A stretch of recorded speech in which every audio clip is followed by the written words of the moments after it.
A new Supreme Court ruling just handed down yesterday. It could have a major impact on how states draw their congressional district maps. And it comes just months before this year's critical midterm elections really start to hit their swing, first in the primaries and then with the general election coming up in November. NBC's Garrett Haake has the latest.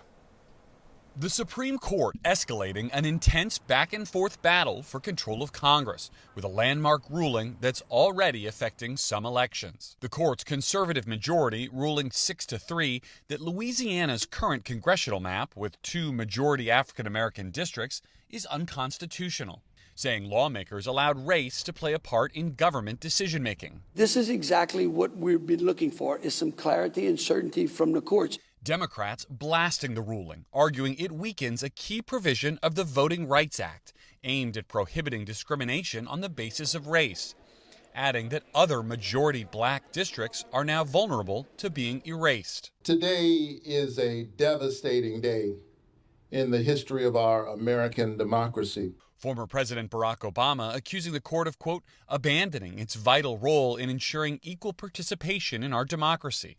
President Trump calling the decision a, quote, big win, which comes as he's urged GOP-controlled states to redraw their maps to boost Republicans. Some states don't need to redraw, and some do. That push creating a legislative tit-for-tat, both parties angling to win more seats, which will be key for the rest of Trump's presidency, with Congress currently narrowly controlled by Republicans. 8 states have already approved rare mid-decade map changes. Drawing lines on the basis of race is wrong and unconstitutional. Most recently, on Wednesday, the Florida GOP making a change that will lead to more Republican-leaning districts. Experts say the real implications will come in future elections, but lawmakers on both sides say this fight won't end until politics are removed from the entire process. The Democratic caucus has tried to pass nonpartisan gerrymandering for 10 years. Republicans have rejected it.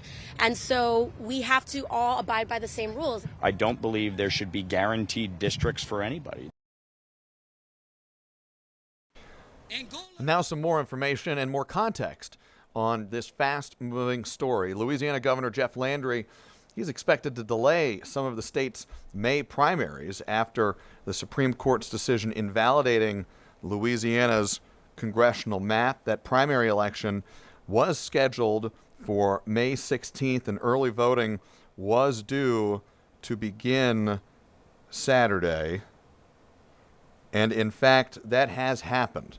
So the Associated Press has confirmed just a few hours ago that Louisiana did in fact postpone its House primaries following this major Supreme Court ruling that came out yesterday. So the court released its ruling yesterday. Less than 24 hours later, Louisiana has postponed its House primaries that were set to take place, early voting beginning this weekend. Overseas ballots, a wrinkle here, overseas ballots had already been sent out, adding another wrinkle in a decision that is certain to face legal challenges. The Democratic Representative Cleo Fields, whose district is at the center of the Supreme Court's decision, says Landry told him that he is planning to issue an executive order to suspend the election and call a new one, and indeed that is what has happened. That election has been postponed. Field says he expects a court challenge to that decision, and that is likely a very likely prediction. This is a situation where the Supreme Court's decision is going to kick off, as so often Supreme Court decisions do, a flurry of new litigation working to apply and to challenge the precedent that the court has just laid down. We've seen the first steps of that already happening here, with Louisiana postponing its election that was set to begin this weekend. We'll continue to bring you all the latest as this court battle continues.